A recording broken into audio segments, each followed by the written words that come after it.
Last week we told the story of Obadiah Holmes and the horrendous beating that he took at the hands of the Massachusetts authorities.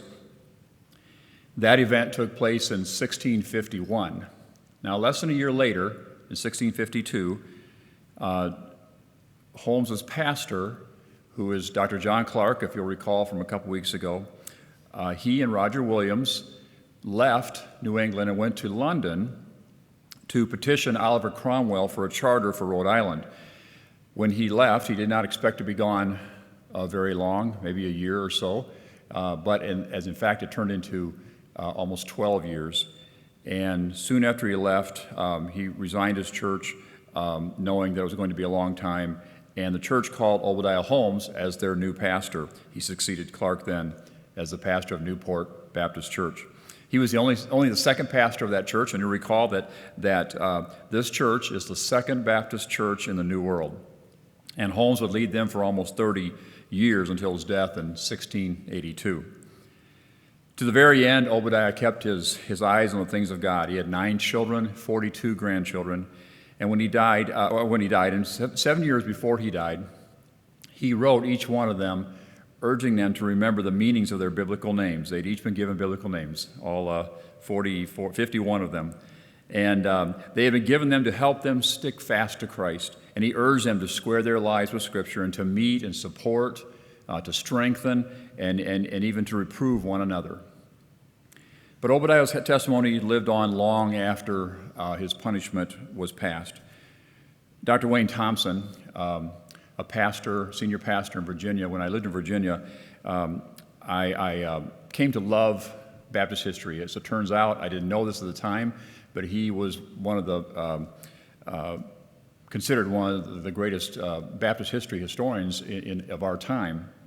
I sat under him and learned from him, and he loved to tell the story of Obadiah Holmes and the impact that Holmes's testimony had on New England. One time he said this, he said, "Seeds must be sown and patient waiting and maturing must occur before the harvest can be realized." So it was with the planting of Baptist churches in Massachusetts. The seeds of biblical truth and religious liberty were sown in the heat of religious persecution. What a great statement, and we'll look at a little bit more of that later. But as I mentioned last week, just across the river in Boston where the beating was taking place, the president, the very esteemed president of Harvard College, was watching. Henry Dunster was his name, and he was observing the testimony and the persecution and the beating with great interest. The persecution of Clark and Holmes and Mr. Crandall for worshiping the Lord without permission from the authorities disturbed Dunster greatly. Freedom of conscience was at stake, and Dunster knew it. So today we're going to look at our 13th person in our study of 50 Baptists you should know. And Henry Dunster was born in England in 1612. He was educated at Cambridge in England. He began his ministry, as many of these men did, as an Episcopalian priest. But like so many before him, his heart was grieved by the corruption in the church, and he became a Puritan. So he was single, he was full of hope, and he thought there'd be a better life in Puritan New England. So he arrived in Boston in 1640. He was an extraordinary scholar. He especially was brilliant in the Oriental languages, which are Hebrew, Greek, and Latin. One contemporary made the comment that he was the most learned in these languages in the world at that time. Soon after he arrived in Boston, he was unanimously elected to be the president of the very new Cambridge College, which is now Harvard University. He was just 29 years old. At about the same time, he fell in love with and married a widow, Elizabeth Glover, who had 5 children. She also had a printing press in her basement that her first husband had owned, and that printing press was actually the only printing press in the colonies at that time.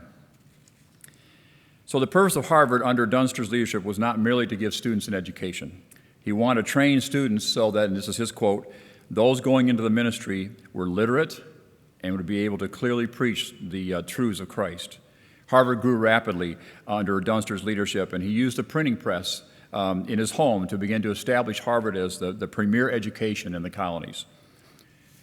After the whipping of Holmes, when it appeared to him that the state could not answer their claims, remember there, the state was was just befuddled by the claims of these men and their claims about what the Bible said about infant baptism, what the Bible didn't say about infant baptism, and so Dunster, he studied his Bible intently, and he reached a settled conviction that only visible, repentant believers should be baptized, and that these persecuted men were correct. Dunster was always examining the facts. He wrote this, he said, "There is an abundant proof that in many thoughtful minds, serious doubts had arisen concerning the scriptural authority of infant baptism and the right of the secular power to interfere in religious beliefs." He began to develop a strong sympathy for Baptist thought. He said this, he said, "The reaction from this cruel persecution was immediate and strongly marked. Thoughtful minds raised a universal inquiry, what evil have these men done?" Not only did Dunster question the action of the courts, but shortly thereafter, things came to a head when he refused to have his own newborn child baptized. Because of this, over the next 6 months, he was humiliated in the press and eventually dismissed as president of Harvard College. And sadly, he would die just 4 years later at the age of 48. So it was that Obadiah Holmes, who took such a strong stand on believers' baptism and freedom of conscience, he was brutally beaten.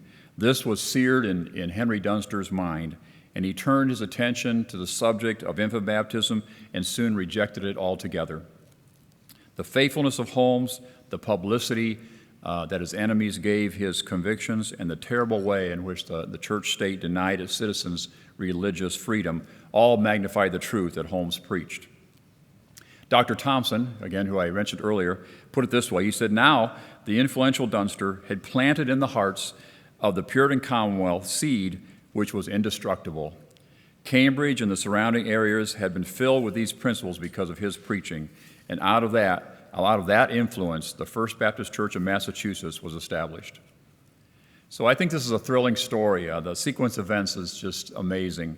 If you think about it, God moves a young man and his wife to move to a remote part of Massachusetts, while at the same time, he's putting in the heart of Dr. Clark a preaching trip to those very areas. The young man receives the assurance of his salvation. He's baptized by Dr. Clark, and he becomes a fiery preacher for the Lord.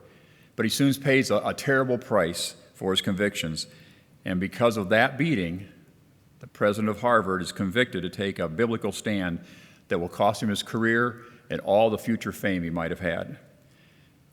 But most importantly, God is planting His word in the hearts of men and women all over New England for what is to come. So may God grant us in this day of compromise. And I might just say that for those that may be listening in the future, we are recording this in April of 2020, and we are in the middle of a public health crisis. Social progressives and those that hate the things of God are using the health crisis to take away the freedoms of Americans, take away their liberties. Now, all Americans are affected by this. Every American has had their liberties squelched. But it just seems that there's maybe a more aggressive approach to churches and people that want to assemble to worship. And so, as Dr. Thompson said so many years ago, he said, "May God grant us in this day of compromise a willingness to endure the affliction that comes with planting the seed, and the patience then to wait its germination and fruit bearing." So this morning I want to thank the Lord for Henry Dunster and his wonderful testimony.